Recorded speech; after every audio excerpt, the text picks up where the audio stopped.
ମାନେ ମୁଁ କଣ କହୁଥିଲି ପ୍ରଗତି ପଢିବା ପୂର୍ବରୁ ଆମେ ଗୋଟେ ଅନୁକ୍ରମ କଣ ଅନୁକ୍ରମରେ କଣ ସବୁ ଥାଏ ସେ ବିଷୟରେ ଆମେ ନିହାତି ଜାଣିବା ଦରକାର।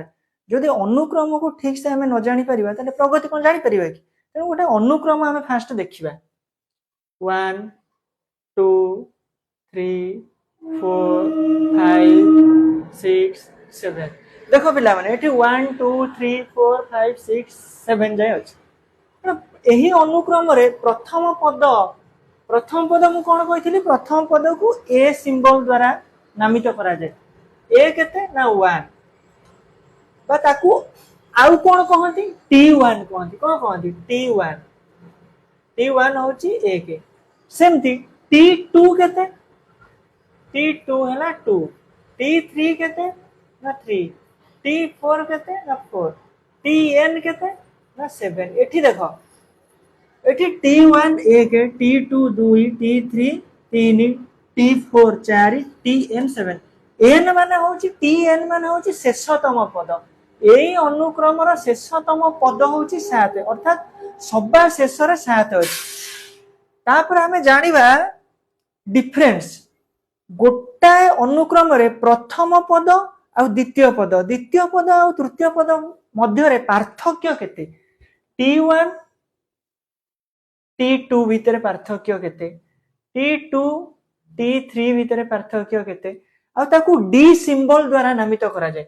ଦେଖ ଏଠି କେମିତି ଆମେ ଜାଣିବା ପ୍ରଥମ ପଦ 1 ଆଉ ଦ୍ୱିତୀୟ ପଦ 2 ପ୍ରଥମ ପଦ ଆଉ ଦ୍ୱିତୀୟ ପଦ ମଧ୍ୟରେ ପାର୍ଥକ୍ୟ କେତେ ନା 1 କେମିତି ଜାଣିଲେ ନା T2 - T1 ସମାନେ 2 - 1 ସମାନେ 1। ସେମିତି T3 ଆଉ T2 ମଧ୍ୟରେ ଡିଫରେନ୍ସ କେତେ ନା 3 - 2 ସମାନେ 1।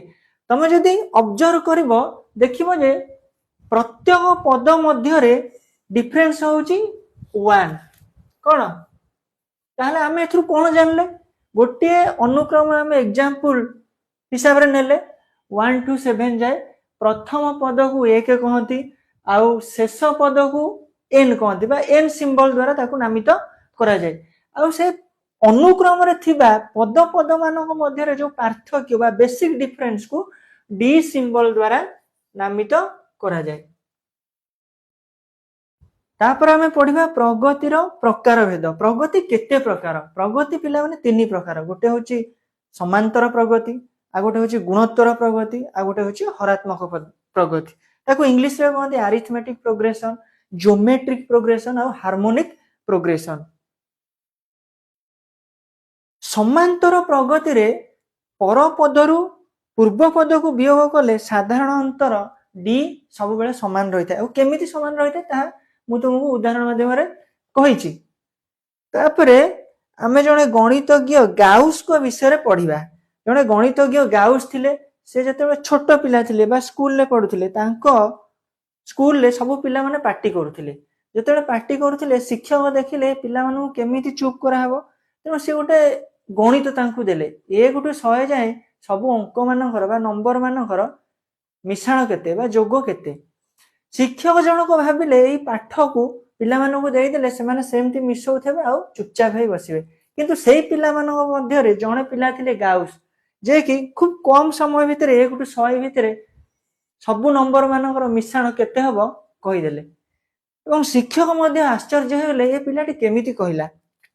ସେ କେମିତି କହିଲା ଆମେ ଏବେ ତାକୁ ଏକ୍ସାମ୍ପଲ ମାଧ୍ୟମରେ ବୁଝିବା। ଗୋଟେ ମୁଁ ଉଦାହରଣ ଦଉଛି। ଉଦାହରଣ ଦବା ପୂର୍ବରୁ ଆଉ ଗୋଟେ କଥା ଲେଖୁଛି ଦେଖ ASN ମାନେ କଣ ନା summation of nth number of terms. ଯେତେଟା ଟର୍ମ ଥିବ ସେ ସବୁ ଯାକ ଟର୍ମ ବା ସେ ସବୁ ଯାକ ପଦର ମିଶାଣକୁ ସमेସନକୁ ଆମେ ASN ସିମ୍ବଲ ଦ୍ୱାରା ସୂଚେଇ ଥାଉ।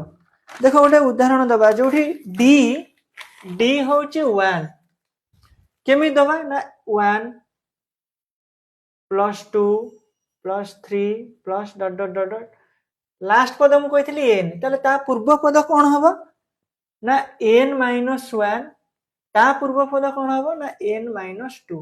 ବୁଝିପାରୁଛ ନା ନାଇଁ जदि प्रथम पद 1 हुए द्वितीय पद 2 तृतीय पद 3 चतुर्थ पद 4 मु सेठी डॉट डॉट डॉट डॉट देछि तापर शेष पद जदि n हुए ता पूर्व पदटा केते हबो n - 1 ता पूर्व पद आउटे माइनस पुनी हबो ताले केते हबो n - 2 तापर हम मिसेइबा 1 ठारू n संख्यक पद मानकर समेशन केते हम सेटा बाहर करिबा प्रथमे 1 टू n जाय लिखले तापर उल्टेई के हम लिखिबा n तापर plus n - 1 plus n - 2 plus dot dot dot dot 3 plus 2 plus 1 एया हबो ना नाही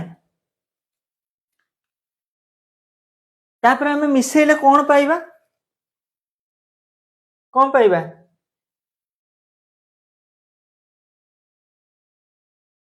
Sn प्लस Sn समान एठी केते हबो 1 रे n मिसिला केते हबो 1 प्लस n एठी केते हबो एठी प्लस 2 अछि एठी माइनस 1 अछि प्लस माइनस माइनस हेले केते हबो 1 प्लस n 1 प्लस 1 बा 1 प्लस n बा n प्लस 1 प्लस एमटी डॉट डॉट डॉट देई कि n तम पद पर्यंत केते n तम पद पर्यंत ताले केते हबो ना Sn रे आउट Sn मिसिबो 2 Sn समान केते हबो 1 प्लस n बा n प्लस 1 ताले Sn केते हबो ना n प्लस 1 बाई 2